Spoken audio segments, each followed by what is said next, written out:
I think the theme of this episode today is basically anti-digital, anti-tech, anti-AI ideas. I feel like I can rule the world. I know I could be what I want to. I put my all in it like no days off. On the road, let's travel, never look. I have an idea for you, by the way. What? All right, so Hampton, you've got this community of CEOs in different cities, and it's great, and you're doing great. And it's mostly it started off online. I'm so glad you shifted to like in person, which I'm sure was hard, but like painful, but necessary change. I've just been thinking about some of these like AI proof ideas. I think it's just an interesting lens to be like, what doesn't really make sense for AI to like improve or disrupt? And we joined a country club, and Wait. I thought I could just keep going. Hold on. I could just keep going.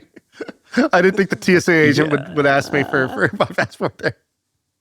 Who's we? Like you and your wife, your family, or like, okay, you and your wife, like a golf club? A golf country club, even though I don't play golf currently. Okay. Like the stereotype in my head of like a golf course and like chicken tenders. I think it's a lot of that. There's a great pool. Okay. Great amenities, tennis court, pickleball, etc. Okay. Look, I don't want to talk too much about the country club. What I'm trying to say is from a business perspective, I'm pretty fascinated. Did you have to interview? Did they Google you? We have an interview scheduled in a few days, yeah. Oh my God. The hardest part, by the way, is there's a dress code. So is Under Armour on it? Are you allowed to wear Under Armour?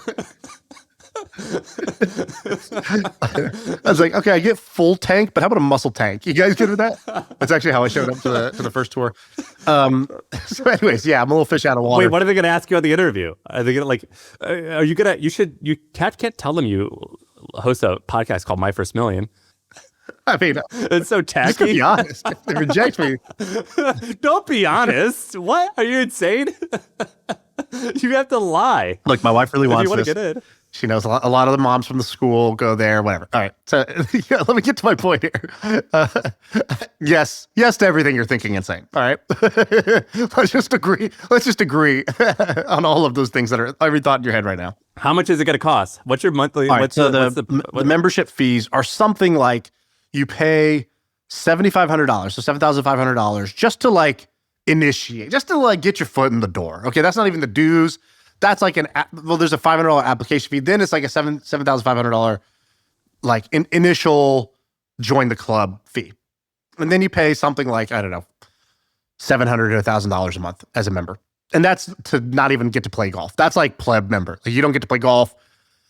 If you play tennis, you got to like use your left hand or something. I don't know. It's not, you don't even get everything. So we're joining as like the basic member. But I was looking at the numbers. I was like, okay, so they're basically probably close to 2,000 members at this club.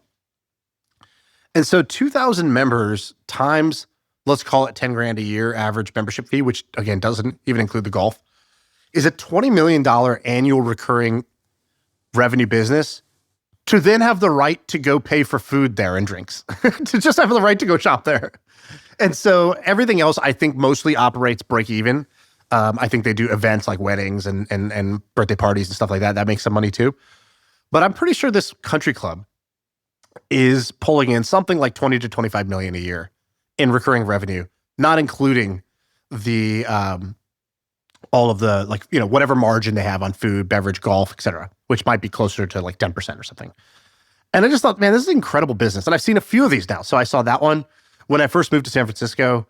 The guy I was working with, Michael Birch, he created the Battery in San Francisco, which was like San Francisco didn't have a Soho House, so he created the Battery. And was that good? Was that a good business? Well, I think he undercharges dramatically. You know, he didn't need the money per se. He sold his company for like $800 million. So he wasn't doing it for the money. He was doing it for the social. And I think he didn't want to like make it like an only rich tech guy thing. So he priced it initially at like $2,500 a year, like $200 a month. It's like, that's literally less than Equinox or something, you know? Now I think it's $3,000. This is pretty low still. One time I went there, I think with you, and I'm not exaggerating. I swear to God, this is the truth. There was a booth that had a pretty blonde hair lady, Snoop Dogg, and a monk wearing an orange like shawl sitting at the same booth. Like it looked like the Dalai Lama, Snoop Dogg, and a hot blonde girl. Gwyneth Paltrow. And they And they were like sitting like this, like leaning in, having a conversation. I don't know what it was about, but it could have been like world peace. But it was it was crazy. I saw that in real life, and I was like, "This is the craziest thing I've ever seen." Yeah, it's crazy. I mean, I've seen Elon there, I've seen Jay-Z there. It's crazy. So I saw that model, and Soho House. I don't know if you saw, just went private. Private equity group just came and basically took it private at $2.7 billion, and they think that in 2025, it'll do something like 150 million of EBITDA. But it's a little confusing. They said not profitable currently, but the 2025 forecast is like 150 million in EBITDA. And so I started thinking about these clubs, and I was like, why doesn't Sam get into this business with Hampton, right? Like, why not in your core 1, 2, 3 cities, get some real estate, create a physical space, and top up on the members. And then anytime a member is traveling to New York, LA, Chicago, whatever, Austin, wherever you want to put wherever your hubs are, they have a physical place to go work, to eat, to meet, to do whatever. So I have an answer. So for one, it's operationally, I think that it's silly for me my main business is creating wonderful core groups where people talk. And then this business that you are talking about is hospitality and real estate. I think the answer is there's a world where we will do it, but it needs to be its own business. Yep. You shouldn't mix them. So a company I was inspired by called Chief, it's what we're doing, but mainly for women executives. They had a lot of real estate, and it dragged them down significantly. But let me tell you something. So there's this weird surge going on, particularly in New York, where there's this, and over the last year or so, there's been something like 15 or 20 new social clubs or co-working spaces that have popped up. And so have you heard of like Zero Bond? No. So that's an example of one. And there are so many of these social clubs amongst like young, like 20-something Gen Z. This is a phenomenon that is just absolutely killing it. And it's not new. Social clubs have been around for forever. Since the Gilded Age, people have been doing like social clubs. Since Ben Franklin doing Junto, where he would like meet up with his friends.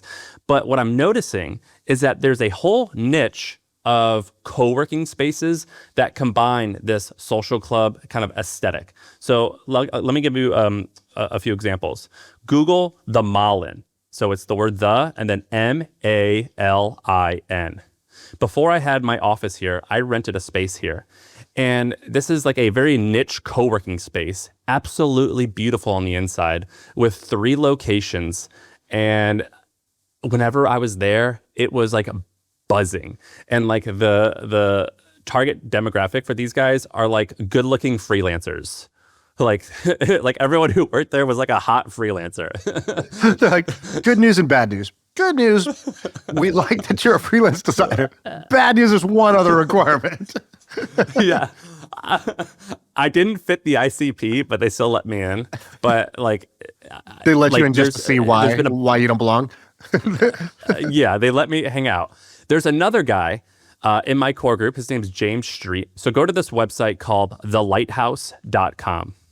So thelighthouse.com, my friend owns this agency called Whaler, and it's a huge 9-figure-a-year digital agency. And it's based in LA, so it's like all hip and cool and everything. And they created a little project called The Lighthouse, so thelighthouse.com. And I think they call it a creators campus. In other words, it's basically a co-working space for creators, yep. Meaning instead of like just normal desks, they have like cool studios, kind of like the one I'm recording in, where like someone can just like record. And in the first year of business, they've done 8 figures in revenue with one location. And I'm seeing this pop up like over and over and over. And then another one is New House. Have you heard of New House? No. Go click New House and so they call themselves the work and social home for creatives. And so these guys are selling everyone that I've just named. They're basically just taking a sliver of what like WeWork is and who it's for, and then what you're talking about of social clubs, and they're combining it because scaling cool is very challenging. That's what Soho struggled with. You can't scale exclusivity really well unless you own a variety of brands, like you're Louis Vuitton and you own like Hermes and Louis Vuitton and this and that. And so each one, it's okay if they're like, don't grow aggressively. But scaling utility works wonderfully. And that's where positioning it as a co-working space works really well. But in New York in particular, but I'm seeing this in a lot of other places, these social clubs / co-working spaces are thriving. And we were told that WeWork and all these other businesses like that are kind of silly. They're not. The economics can be great. It's not going to be like an $80 billion company or whatever WeWork raised at, but it could still be an amazing company. All right, so a lot of people, they'll talk about how you need $1 million and 3 years of experience to start a business. Nonsense. If you listen to at least one episode on this podcast, you know that is completely not true. My last company, The Hustle, we grew it to something like $17 or $18 million in revenue. I started it with like $300. My current company, Hampton, does over $10 million in revenue. Started it with actually no money, maybe $29 or something like that, nothing. And so you don't actually need investors to start a company. You don't need a fancy business plan, but what you do need is systems that actually work. And so my old company, The Hustle, they put together 5 proven business models that you could start right now, today, with under $1,000. These are models that, if you do it correctly, it can make money this week. You can get it right now. You can scan the QR code or click the link in the description. Now, back to the show. There's 2 other interesting ones I want to show you. One is slightly related. So one is a Soho house for families with kids. So I think it's called Beginning Clubhouse. Dude, it's in New York, right? Yep. Dumbo. What is Dumbo? Is that Brooklyn? Yeah, Brooklyn. It's like, this is where like yuppie parents who wear Carhartt.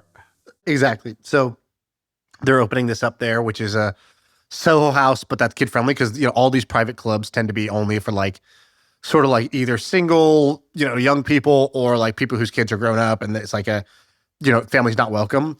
But as somebody with like, 4 or 5-year-old kids, my entire life, basically, and the reason we got, our membership for this thing is like, we just need a place to take the kids as like a reliable spot where they're going to have some fun and I can like have them fenced in. You know what I mean? Like they have some stuff to do and I can just chill and like take care of, whatever.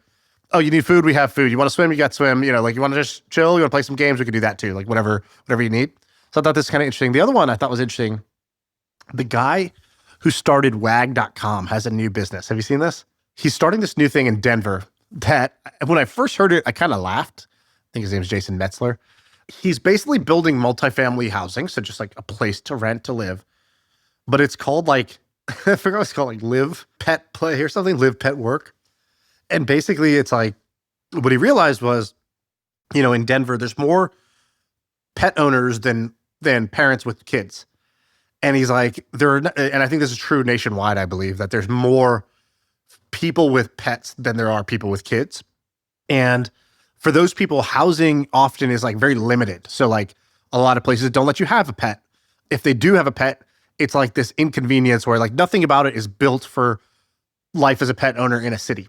Whereas what these guys are doing, they're like, cool, dog grooming, you rent your plate, you rent your unit. It's like the unit has like a doggy door. There's like grass areas at the bottom and on the rooftop to take your dog out. There's dog walkers in the building. So you get like, 20 dog walks a month. You get two nights of dog sitting, and targeting specifically this like sort of demographic of person. I thought that's pretty interesting. It's basically like take normal multifamily, but how do you charge like an extra 30 to 40% of rent every month?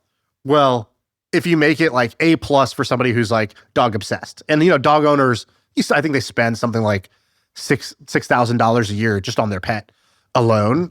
And the inconvenience of living in a place that's like not pet friendly is a daily nuisance. So I think there might actually be something to this. That's interesting. Because all real estate is just a question of, can you buy it where everybody thinks it's worth X, right? You buy it because everybody thinks it's going to generate X dollars of net income, but you can do 1.3X or 1.2X. And if you do that, and you buy a $20 million building, you've increased the value of the building maybe by $10 million or $12 million if you're able to do that well. And so I just think this was smart because normally the way they do these value adds is you have to build more units. It's like, that's how you're going to generate more income, is I'm going to have to spend a bunch of money to build more units. This was like, no, I'm just going to like position it as being great for this type of customer. And I know that type of customer is willing to pay a little more for these additional perks and services and spaces. How much money did this guy raise? I saw he's raising for the building itself, not for like the head co. Like it's a real estate play, right? So he's like, we're buying this building. already it generates this. We're going to add these things, and then it's going to, it'll generate this once we have it rented. And we have confidence it's going to be rented because, here's all the demographic trends in our favor. I always get nervous when tech people go into real estate. That always freaks me out. I tried to do the same, by the way. I had an internet company, and I tried to I tiptoed into it, and I bought some real estate, and I just want to I could put this on the record. My hit rate for anything that I've done on my own real estate wise, I'm 0 for 3. I have lost money on every single one of them. Yeah. Well, operating yourself is always different, right? Like you tried to be the real estate developer, right? You tried to execute the project plan yourself, and so you're just at the beginning of the learning curve. Like I probably the last 12 months, my best investment across everything. And I'm in all the AI stocks and all that. My best investment by far has been my real estate investments, but I'm not the one operating. Yes. Investing in other people's yeah, stuff. I'm not operating. Like when I'm just an investor in someone else's work, it's been wonderful. I agree. That is wonderful. Anytime that I have tried to operate it, 0 for 3. I've lost in every single one of them. And every single time I think, what am I doing? Yeah. I can make a website for $0 and I can make more money than I've just made off of investing 7 figures and having to work really hard and stress over making significantly less or no money. Yeah. Have you seen any other of these social clubs that interest you?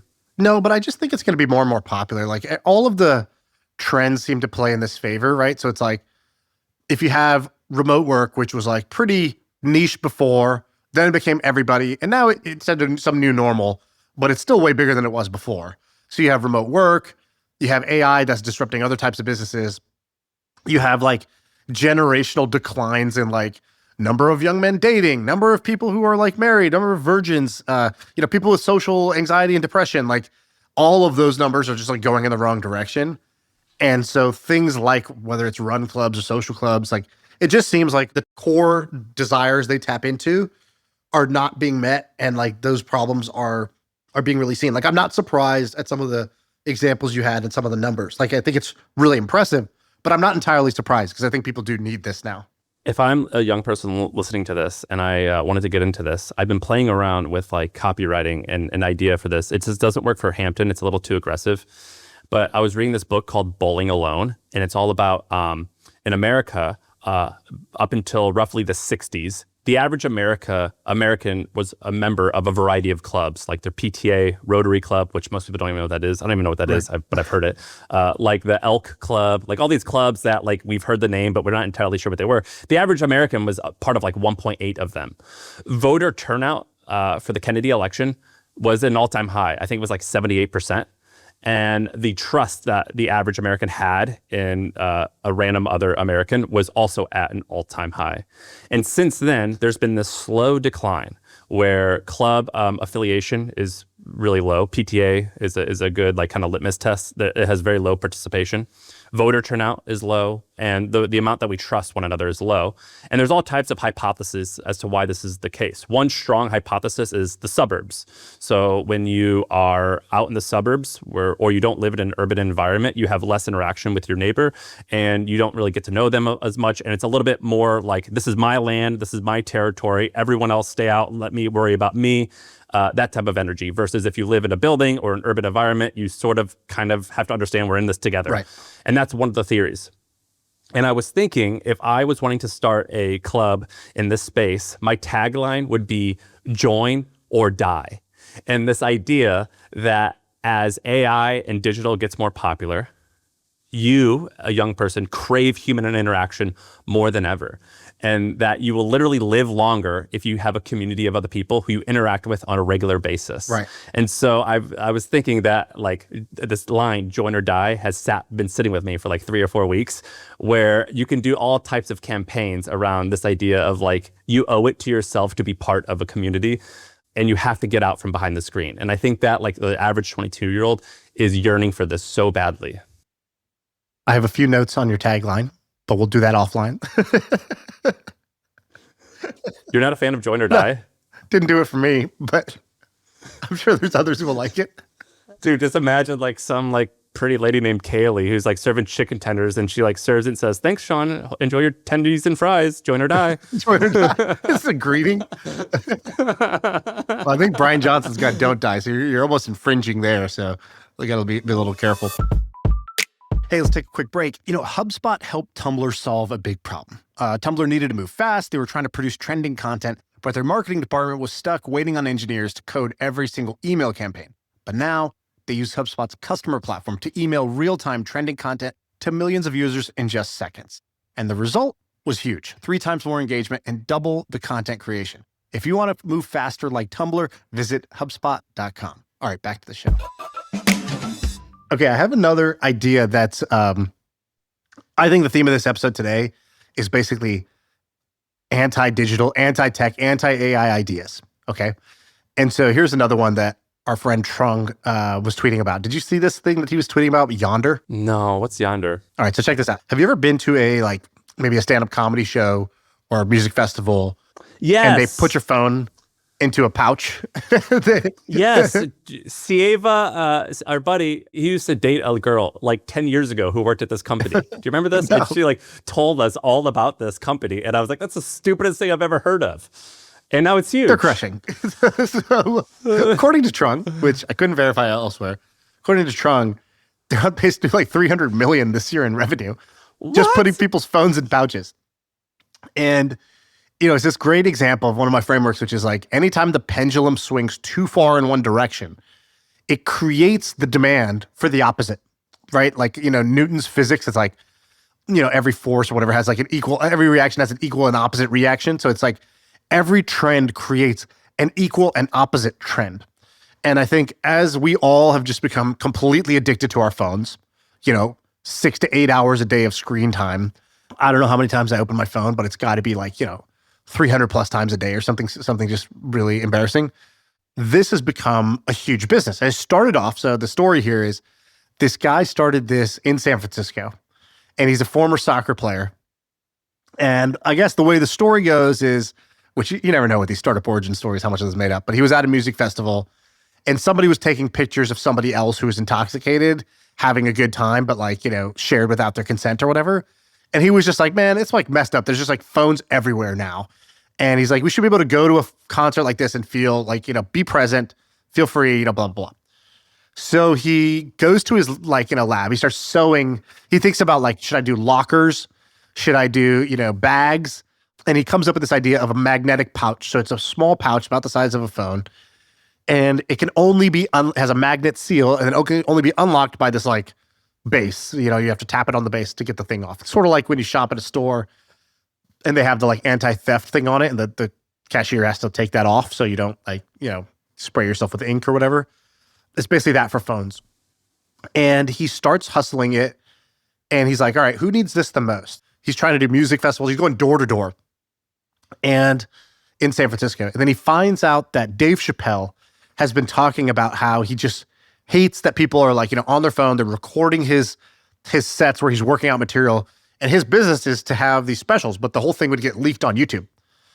And so he asks a comedy booker in San Francisco. He's like, hey, can you connect me with Dave's team? And he goes and he demos it to Dave, and Dave's like, I'll try this. So he tries it at one show, and he loves it. People are way more present. They're not on their phones, and his stuff doesn't get leaked. So Dave starts using it. Other musicians, which was that was a huge deal. I remember when that happened in San Francisco. Dave Chappelle is making everyone lock their phones in a bag. Yeah, it sounds extreme. They got a lot of press, and it sounds extreme. Yeah, and anytime an idea sounds extreme, it's what Seth Godin would call remarkable, meaning worth remarking. It's an unusual thing, and so it continues to grow there. But that was going to be a small business, right? Because how many stand-up comedy shows are there? How much do these comedians even make? What can you charge? And then the big break came with schools. And now 70% of their revenue comes from schools. So a Minnesota school district pays $500,000 to get these for all the schools, so that schools become a cell phone free zone where students come, they have to lock up their phone to enter or leave it in their car. And then, now they're focused during the day. Now they don't have that distraction. They're not texting each other. They're not bored in class doing that stuff. And the stats bear this out where kids are happier, their grades go up, and the teachers are happier. They have a better environment. And so they started doing this, schools all around the world. And so isn't this crazy that this little business, putting your cell phone in a pouch, is now this $300 million juggernaut? How cool is that? It's for one, I would have I would have thought this would never in a million years work. Now it seems obvious, but back then it's one of these ideas where it's like, dude, maybe you should go get a job and like not fool around with like sewing these bags. 2, have you used one? Yeah, because at comedy shows they always make us do it. I hate it, but What emotion do you feel? Rage and anxiety. I feel rage and anxiety. I can't get to my phone. Extreme. Like I remember one time when my wife was pregnant, I went to a Dave Chappelle show, and the lady handed me one, and I was like, "Look, lady, my wife's like 3 weeks pregnant. I'm not giving you my phone." And I tried to hide it and sneak by, and she ran me down, pregnant? and she goes, "You'll be fine, dude." or sorry, 3 weeks away from giving birth. And I was like, I have to have my phone. And she goes, and she turns sideways. She goes, "Yeah, me too." And she was super pregnant. And she was like, and she was really pregnant. The lady working at the counter, she goes, "I'm pregnant too. Put the phone in the bag." And I was like, "Yes, ma'am. Yes, ma'am." But I felt extreme anxiety, which means I need to use it more than I thought. Yeah, exactly. In my school district where I was living before, they were gonna the board, I was paying attention, they were gonna vote whether they should use this. And you want to know something crazy? It lost. Most parents wanted their kids to have their phone. Right. Yeah. There's like an argument about whether it's safety or like personal property. There's arguments against it, but I mean, it seems like the market reaction is that it's working overall. Obviously, yeah. And I just think it's such a simple idea. Also, I was watching something the other day, and Ed Sheeran was like, "I haven't had a phone for 5 years." Isn't that crazy? He was like, "Yeah." What does that mean? He was just like, "I don't own a phone." He's like, "When I had a phone, people were just like calling me or texting me all the time, or I was just using social media all the time." He's like, "It was really hard to like make music, so I just got rid of my phone." He's like, "If someone needs to reach me, I have a manager that'll come find me if you really got to get to me. But I haven't had a phone in 5 years." And I was like, wow, that might be like, when you read like David Goggins' like pull-up record, I thought like the Ed Sheeran not having a phone for 5 years is like up there with any sort of like ultra race or pull-up record. Can I propose an MFM challenge? Oh shit. Yeah. Listen, last summer we did, what do we call it? What did we do? The My First MFM Muscle. Summer Bod Challenge? My First Muscle. I have to think of a good name for this, but the challenge is we should pick a Saturday or Sunday or just 1 week where you can do it. You have to go on a 12-hour walk, and you can't bring your phone or have a conversation with someone. 24 hours. 24-hour phone fast. No, a 12-hour, dude. 12 Imagine is easy. Dude, I promise you it's not easy. I would bet Wait, so much did you money. say a 12-hour walk? How far are you Yes. going to go? You have to be outside of the house, and your phone has to be in your bedroom or whatever, and you can't be with your wife. You got to be by yourself. Right. You have to be by yourself. You can't have a conversation. You can't talk to a stranger. You just have to be outside by yourself, walking around wherever you live. It doesn't matter. Just go sit in a park, but you have to be by yourself for 12 hours. I would bet my life that you can't do that. I'm not trying to kill you, Doug, but I think I could do that. I don't think you can. You would cheat. There's 100%. I believe dude, you cannot go and just walk around and not have a conversation with someone without your phone for 12 hours. You don't understand. My kids are on my phone at least half the day because I use it to like sedate them and like subdue them like a tranquilizer dart. So my kids are already on my phone all the time. I don't have my phone with me most of the time. But a challenge accepted. I think we should do this. The phone fast. I think 12 hours just sounds like child's play to me, but you can't have a conversation. So by the way, you can't use your like laptop. No screen. Yeah, no device and no conversations. You gotta be by yourself. So as I'm scrolling TikTok late at night, I see this other video of this guy who he went 6 weeks, I think, without looking at a screen. So no computer, no TV, no phone. 6 weeks this guy did. And he was, normally you'd be like, what do people say? They're just like, oh, I felt so much better, more present. You're like, yeah, I know, but whatever. This guy had one other interesting thing, which he goes, I tested my memory before and after. And he goes, I was 50th percentile roughly in memorization. I'm now 99th percentile. He goes, and it's not like I practiced memory. He's like, I was just like not looking and not distracted all the time. And I learned to be more present. And now my memory is 99th percentile. I had a I had to write a bunch of copy, and so like basically from like after dinner, so like 9 p.m. to like midnight, I basically like you put your headphones on, and you plug in, and you just have to like write and get the work done, and it's a really fun way to get in the flow. And I hadn't done that in years, and it is incredible how hard it is to focus. When was the last time that you focused and you shut out all the distractions? You turned off Slack, you turned off. It's really, really, really rare that I do that. Very rare. And when I was in college, I would do that every single night. And it was awesome. Like that's when I would do my homework or like my paper writing or whatever, like from, Monday to Thursday, like 8 p.m. to 1 a.m. That was like work time. And it was a very rewarding experience to do it. What was the GPA? Dude, I swear to God, I graduated college with a 4.0. Did you really? I got a D in entrepreneurship class because I missed like a presentation, but I got virtually A's in 100% of everything. I took college incredibly awesome. serious. That's amazing. In high school, I worked really hard. I went to a bad school. I went to Belmont University. Like you never even heard of that. But in high school, I graduated with a 2.3. And then when I got to college, I was like, I'm going to take this seriously. And my nighttime work sessions were holy for me. Right. It was like, it felt marvelous. And I never experienced that anymore. Do you ever experience that? That absolute focus, phoneless focus? Yes.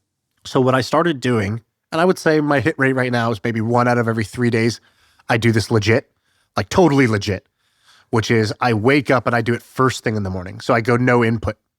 So I don't look at my phone. I don't open up my computer. I grab a pencil and a pad, and I'll do one of two things. Either I go for a walk first. So if my dog's like up, I'll take my dog for a walk and come back and then do this. Or I'll just sit at this chair over here in this room and I just write it's like morning pages, right? And so I'll try to create something pre-input, and I'll do different things. So it doesn't matter what I create, what I write. It's, I stole this from Tim Ferriss. He told me something about he said something like a creative gym session. Just like the way you'll go to the gym. And if I go to the gym, I don't use my phone most of the time. Like I'm off my phone for the majority of it. And you're just doing something for an hour, right? Doing that at a creative level. And so I've done it where I write jokes, because I learned this is how Seinfeld started his day for 45 years. And so I was like, okay, did that. I'll sometimes just write my food plan for the day. Like, what am I going to eat? When am I going to work out? Just kind of make that front and center. Sometimes I'll write like a blog post, or I'll just write, stuff that I'm like thinking about, like little loose ends about each of the businesses, about like, oh, I should probably do that. Or, you know what, we're being stupid about the way we're doing this. Or, wait, this is working. We're not doubling down on that. What? I need to have a conversation, right? And so I'll try to do that. But the biggest thing for me isn't just the focus. It's being pre-input to any Slack, Twitter, whatever, email, nothing, text. What time in the morning? Usually starts at 7. Now that school came back on, I go at 8 and do a drop off, and then ride my bike, drop them off, come back. So that's kind of cut it now, where it's like basically only 1 hour instead of the 90 minutes. Yeah, I think we should do the MFM challenge. Needs to either be the walk thing or morning pages. I think that's quite helpful. All right. So in the YouTube comments, settle the debate. 12 hours or 24? Just write 12 or 24 of a phone fast. Just like people do juice cleanses, they do other like silent meditation retreats, whatever. Ours is just a phone fast, and then Sam has this requirement that somewhere in that window, you got to go be by yourself. What's the famous quote like? Yeah, all of man's problems are because he can't sit in a room by himself for 30 minutes. That's what I'm suggesting, right. But 12 hours. Who said that? We'll name it after them. I don't know, Abe Lincoln. Pascal. This is the new Pascal's wager. Blaise Pascal said this. So the new Pascal's wager is, can you do this? I think just sitting for 30 minutes though and writing with a pen and paper is probably even more beneficial. I think that you have mentioned wanting to write a book, and in my head I'm like, man, writing a book, that would require 3 hours a day of just not talking to anyone and being zoned out. That is what is holding me, or I don't really want to write a book, but if I were to write a book, that is what's holding me back. Is not in a good idea, not can I write, but that requires 3 hours a day of silence. Right. And I think that that's pretty messed up, that is the reason why people can't do their best work. I met up with Tim Urban in Austin, and big fan of his blog, and he was writing a book at the time, and I was asking him, and he just made it sound so simple. He goes, all I do, he said the same thing. I wake up, and for 2 hours, all I do is write. I don't need a perfect day. I don't need 8 hours a day. He goes, I need 2 hours. That's it. And in those 2 hours, I might write 2 paragraphs, 2 sentences, or 2 measly pages. But if I just do that every single day for the year, it just stacks, right? You do that for 300 straight days, you've written a 600-page book. And he's like, I can just sit down and write the equivalent of 2 pages, right? It's not even like a book page is even smaller than like a Google Doc page. And he's like, 2 hours. Like if you don't have 2 hours, like then you're not serious about this. And that really stuck with me. So I started, that's, part of the inspiration. Running my company, Hampton, it gives me the chance to meet with hundreds of different businesses. And I'm always surprised by how many of them still use spreadsheets, emails, and clunky tools that do not talk to each other. It's like watching someone build a house with duct tape. So here's my take. Custom software that actually fits your needs isn't just convenient, it's a competitive advantage to transform the way you do business. And that's why you need to know about a no-code platform called Bubble. With Bubble, you can build powerful web and mobile apps by literally dragging and dropping different elements on a screen, no coding required. By the way, I use Bubble on a ton of different apps, including Hampton. And if you want help building something complex on Bubble, you have to bring in Zero Code. They're the top Bubble agency out there and literally the biggest plugin creator for the platform. They can build anything, custom portals, SaaS products, and they do it about 10 times faster and cheaper than traditional development. Zero Code is also all about AI business automation, transforming manual and slow processes into efficient automated ones. So stop cobbling together different tools and solutions and head to zerocode.com. That's zero code as in the word zero and then code, Q-O-D-E. Again, code is with a Q. And tell them that Sam sent you. Do you know who Robert Caro is? Yeah, what did he write? So Robert Caro, I think he originally was a journalist, and then his first big piece of writing was a 3-book series on Lyndon Johnson, the president after JFK. And each book was like 800 pages. But then his big world famous bit of writing was called The Power Broker. And it was on a New York politician called Robert Moses. And Obama has since written like the foreword for the most recent edition of The Power Broker, just to give it an idea of how influential this book is. Many people regard The Power Broker as the greatest biography of all time. It doesn't matter if you're interested in Robert Moses, the guy, or not. The fact that this man packed every single sentence with like the best research for like, I think it's 1,400 pages. It's like a modern marvel. That's like the clout of this book. And he did like funny things. Like he would go to like, if he's writing about a location, he would go there and count the amount of people coming in and out of the location. So when he wrote about it, he'd be like, 58 people came that day. Like is like very specific. But anyway, there's a museum exhibit that I went to this past weekend where it was a whole exhibit written about or on Robert Caro writing the book, The Power Broker. And one of the main parts of the exhibit was his process for writing. And what he said that he did was he had, how like a lot of our parents or teachers used to have a desk calendar where it's a big calendar where it has all 30 days on a piece of paper. And so his goal was, he goes, all I need to do is write 1,000 words every single day. They don't have to be good words. I can throw them away. But what I have to do, no matter what, to write this book over the next 3 years, 1,000 words every single day, and I will achieve my mission. And they have the original notepad, his like calendar, in the museum exhibit, and he writes on it. He says 1,243 words today, 1,300 this many words, and he writes it, and you see a big X on it. Right. And when it's like an X on the block, and then how many words. And they showed August, and it was like he missed one because he was like had flu or something like that. But it was like, it looked like a chain of like, X's, which I think Jerry Seinfeld once referenced. Yep. And it was incredibly inspiring that greatness, this book being the great thing, which it's one of the best biographies I've ever read. But greatness comes from a very simple process of 1,000 words every single day. And of course, he's a genius and there's all this amazing stuff. But that was probably the cornerstone of actually going from idea to a great work, was sticking to that 1,000 words per day. And that is a very attainable thing. It's hard to do, but that is a very bite-sized way of looking at an epic project, which I found very inspirational. I love that. There's another great one that is like that. Have you heard the Steve Martin banjo story? No, what's that? Okay, so the Steve Martin banjo... Dude, he crushes on the banjo. So Steve Martin tells the story. I got like a coach or a teacher or tutor, and the teacher or tutor was sort of like honest with him and was like, yeah, you don't have like a ton of natural banjo talent, just so you know, right? Like he was pretty frustrated with his progress. And what he did was he zoomed out. And I just thought this is like such a powerful, simple mental trick where he just goes, all right, look, I suck today. And I'm probably going to suck tomorrow.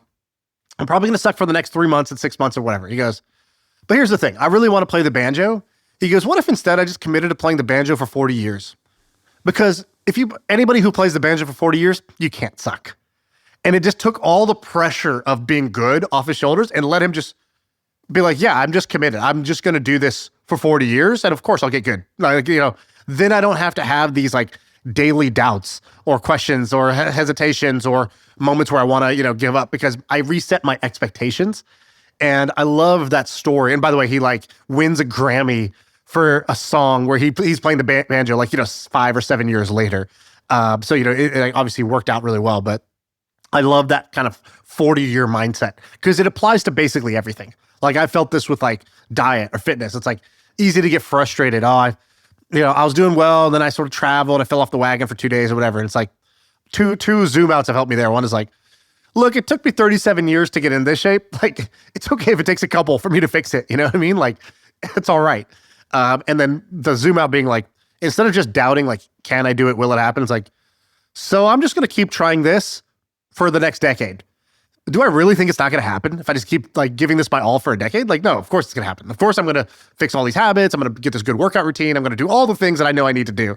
And I think it's very helpful because most people will quit early, but they don't quit early because they're weak. They quit early because they're beating themselves up and they have the wrong expectation of how long something takes or how easy it'll be or how like, whether they deserve it or not, whether it'll happen for them or not, right? Like if you knew it was going to happen, when your Uber says it's 9 minutes away, you don't get panicked that it's 9 minutes away. You just sort of accept that it's 9 minutes away. You see it coming towards you.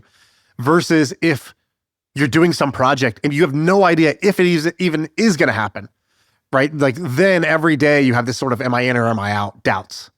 I think that like there's like a list of people. So this is like a business show. So we talk about business and money a lot, but there's like a list of people who I learn more from that have nothing to do with any of that. And I think like a Steve Martin type is one of those people.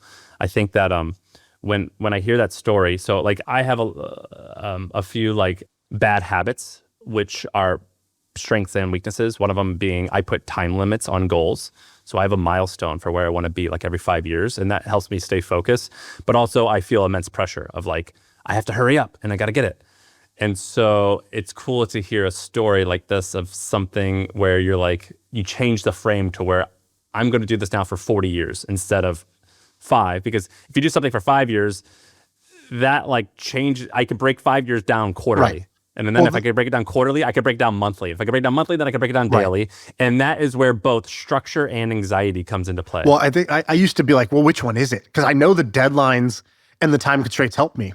But I know they also feel bad. And I know when I go over them or I don't have the results in time, feels bad, man. What do I do? And then the Naval quote kind of cleared it up for me, which is impatience with action, patience with results. So the 40-year story isn't, I want this to take 40 years and I'm going to spread my workout over 40 years. It's the result is inevitable over a 40-year span. Now, the day-to-day actions I'm going to be quite impatient about. I'm not going to let myself be super patient about taking steps and moving forward and trying, So you have to be able to hold both those polar ideas in your head at the same time. And this is so common. Almost everything you have in life, like all the sort of best things come when you have to hold two truths that are polar opposites in your head at the same time. And so I think this is one of them. I think I heard you say that on a podcast recently. I learned that from Joe Lonsdale. I forgot what he calls it, like dialectics or something like that. Like, I don't know. Maybe that's like Scientology, but that sounds a little too. I think that is that. That sounds a little too philosophical, like a philosophy class stuff for me. But I think I'd prefer the Shaan way. Here, let me read this to you because I learned this when I was researching for Joe's podcast. So he goes, "I'm not by any means a philosopher, but I've worked with some talented people who are in that discipline. There's an idea of opposing truths at extremes. It's a powerful concept that I've learned to appreciate in my 20s. So he goes, my personality has sometimes been called a little intense. And when I spend a lot of time reading, discussing, or thinking about an area, I'll often appreciate why a strong viewpoint is true and come to very firm conclusions. Then later, I'm exposed to an opposite strong view, and I find this countervailing view also very persuasive. And I found this confusing. How could both extreme contradictory viewpoints be true? And then this great thinker, G.W.F. Hegel, said, truth exists at different extremes, and the actual truth is a complex interaction between the two. So like, he goes, most people are sloppy thinkers and opt for a middle of the road when they're faced with two opposing extremes. That compromise is less accurate than if you had just picked one of the extreme poles that were quite persuasive. But the wisest stance will incorporate both of the opposites within itself. Do you have an example of like two opposites that you tend to buy into? The example we just gave of like patience versus impatience, like, oh, it served me so well to be impatient. And like, I don't know any successful people that consider themselves super patient. But then at the same time, you go talk to those people and they're like, yeah, I was working on this for 9 years before we, had a breakthrough. It's like, damn, these people take pretty long-term time horizons also. So how is it true? How can they be impatient and have a very long-term time horizon? It's because both things are true, just in slightly different ways. What's another example? Yeah, I've got a couple of them. One of them is capitalism. So like, I'm super pro capitalism. Like I love making money. I think building businesses is great. I think kind of a little bit everyone on their own is awesome. And then other times in my private life, I'm like, I want to be like a socialist. I just want to share with everyone. Like I feel bad that I don't want my cleaning lady to ever want to go without. I want to make sure that she is paid above and beyond, even if it's not what the market demands. And I get angry at capitalism. And I feel like this kind of like this polar, like one, I'm like so pro capitalism, and two, it's like, oh man, I just want everyone to like get paid more than they do and to be wealthy. And those, but you can't have both of those. Right. Do you ever experience that? Yeah, totally. You have the sort of head and the heart, differences in that way. Another one that he gives as an example that's true for me is like the difference between depth and width. So it's like, do you be a generalist and you're able to like kind of go pretty broad, or do you go for depth? And it's like, well, there's no one answer. And there's obviously virtues to either path, and you want to do both, but you can't do both at the same time. It wouldn't be true. You wouldn't be sort of defying physics if you're going to try to do both of those at the same time. And so you could see the value in either end of the extreme. What you probably don't want to do is the middle, where you only have a handful of subjects and you're not very deep in any of them. Here's one that I think you probably struggle with as well. I struggle with this all the time, which is creating legacy. So like if I go to a museum and I see someone's name on the museum like wall, or someone who has a business that's lasted for 200 years, I think, I want that legacy. I want to do something great that everyone knows my name. And on the other end, nothing matters. You're going to die. You will be forgotten. Totally. And like, I would say 50% of the time, I think this is all irrelevant. All that matters is that I hang out with my children and spend time with them, because I'm going to die very soon and no one will remember me. On the other end, create something that matters. Do something that's great. Do you feel that way? I think every entrepreneur, by the way, even no matter how successful they are, even like the billionaires we've had on, I bet a nice chunk of the time they think, F this, like I'm out. Right. Also, it's like, if you go down that road and you're like, all right, either none of it matters or this matters the most, you're the most persuasive person you know. And so you know exactly how to convince yourself of either one of those arguments at the time that it justifies doing whatever it is that you want to do, So you can't trust yourself in that way either. Yeah, it's like being hungry at the grocery store. It's like, well, I'm feeling down today, therefore nothing matters. Right. Therefore, I'm going to let it put down. Right, exactly. But like that is like the dichotomy that I face probably. I am more often than not do I feel uncertainty around those two than I do feel certainty. Right. By the way, can I also just give you some props? I think your Robert Caro museum visit that you did, these clubs, these housing things, you have a crazy bag of knowledge and interest that's just like really insane to me. Like that's really, I don't know, inspiring and interesting. Like I just can't believe, like I don't know what is your filter for what you get like interested in, but the result of it fascinates me, which is why we've been able to do whatever 700 episodes of this podcast. Well, and by the way, the props or go both ways. When I hear like you tell a story, I'm like, how did you know this? But basically, what it comes down, like I tend to find something that interests me, and then I'll create a semester around it. So where I'm like, this interests me, I'm going to follow my nose, and I will like pretty systematically read about it from like 9 to 10, and I just follow what interests me. Right now, I'm oddly interested in like beauty and art. And so I can give you an example. I live in New York City now on the Upper West Side, And I purposely moved into a building from the Gilded Age because that's my favorite era. And my neighborhood it's very weird. There's a little bit of the tism coming out. But I am in awe of all these buildings that were built between like 1895 and 1920. And so I have been using ChatGPT, and I've been going from building to building to building. Like I'll just walk around at night and like learn about the building and ask the doorman, I'm like, tell me everything about this building. I want to know all about the architecture. I find it so fascinating. And the other day, I started watching this guy. I'm going to say this in a crude way, and if he makes it to him, I just want to say, guy, I'm sorry, but I'm going to say it this way. But do you know the Indian guy from Mean Girls? His name's Rajiv. Do you remember that? Maybe, yeah, kind of. Yeah, first of all, I want to say I'm a huge fan of his. I'm only saying it in a crude way because this is what most people will remember. Oh, yeah, the rapper, so, the rapper guy, yeah. Yes, his name's Rajiv. So Rajiv. He has a YouTube channel right now that I love. He's basically like Bob Ross, but he's been talking about pottery and calligraphy and like kind of beautiful things that don't typically do well on YouTube, things that are really fast or the opposite of fast. So it's not fast paced, it's very slow. And he's been talking about architecture now. That's like one of his latest things, buildings. And I realized in one of the videos that he lives down the street from where I now live. And last week or on Sunday, I was at a coffee shop and I saw him and I go, hey, are you Rajiv? I just want to let you know, I love your YouTube channel. It is so good. What are you doing? He goes, I'm just getting coffee. I was like, well, I have a seat right here. Me and my daughter are going to have a coffee. Would you like to hang out with me? And so I sat with an hour with this guy, and he told me all about the neighborhood and all about the beauty of like the architecture. And that is like where I'll learn and like get stories is I'll just go up and like talk to him or find another person who I love. Right. And it's been a blast, like following my nose of like what interests me. That's hilarious. That's amazing. Hey, I spent an hour with this guy. I have an extra baby seat here if you want to. No, well, I had the best seat in the house. And I go, do you want to sit down and just like talk and hang out with me? And he's like, oh, great. Are you leaving? And it worked. You're like, no, with me. But anyway, I've been that's usually what I do to like learn is I like get up. That's usually what I do. I meet a former actor turned like, cultural expert at a coffee shop. That's not what you usually do, right? No, I immense myself. Like I get interested in like a topic and I'll immense myself, and then I go out and I talk to people about it. So I do field trips. This was a lucky field trip, but I would do field trips all the time. Where it's like I'll hear about a museum doing a thing, or I'll fly somewhere. That's why I like to learn. That's cool. Yeah, you should publish more of that. I think that's great. Well, that's cool. I guess I should. I never really thought of it as particularly unique. How do you, when you read a book or a topic, what do you do?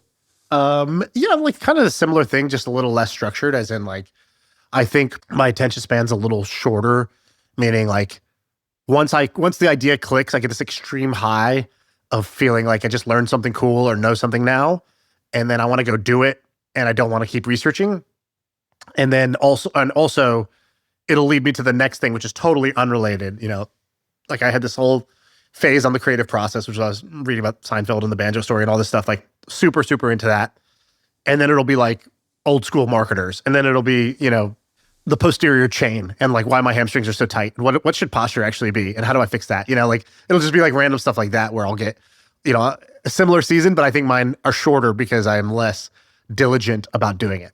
Yeah, I my preferred way of doing it is if I think I'm going to be interested in a topic, I try to research like roughly 3 to 6 books on the topic, and I commit to going deep on them. Right. Because I don't want to be persuaded when it gets like I want to make my decision in advance that I'm going to consume and study. Yeah, because otherwise you have the problem I have, which is like anytime you hit a lull where you just like are not getting like amazing feedback loop of learning new things or, you know, finding something interesting, it's easy to eject because this was a voluntary thing anyways. It wasn't like for a specific outcome or result. Whereas I think I would be better served if I did it your way, where I like pre-commit the time and it's like, look, I can't do anything else during that time. I'm just going to keep wandering around here because I bet I'm giving up at the first lull, but there's still like a lot more gold to find if I just carry on, you know, if I just keep wandering for a little bit longer. And oftentimes what people tend to do is they think that researching what to research next or researching what to do next is actually productivity when it's not. Productivity is actually doing the thing. But yeah, hey, Renaissance Sam. What can I say? The Renaissance. All right. That's it. Go ahead. Hit him with the line. That's it. That's about I feel like I can rule the world. I know I could be what I want to. I put my all in it like no days off. On the road, let's travel, never looking back. My friends, if you like MFM, then you're going to like the following podcast. It's called $1 Billion Moves. And of course, it's brought to you by the HubSpot Podcast Network, the #1 audio destination for business professionals. $1 Billion Moves. It's hosted by Sarah Chen Spelling. Sarah is a venture capitalist and strategist. And with $1 Billion Moves, she wants to look at unicorn founders and funders. And she looks for what she calls the unexpected leader. Many of them were underestimated long before they became huge and successful and iconic. She does it with unfiltered conversations about success, failure, fear, courage, and all that great stuff. So again, if you like My First Million, check out $1 Billion Moves. It's brought to you by the HubSpot Podcast Network. Again, $1 Billion Moves. All right, back to the episode.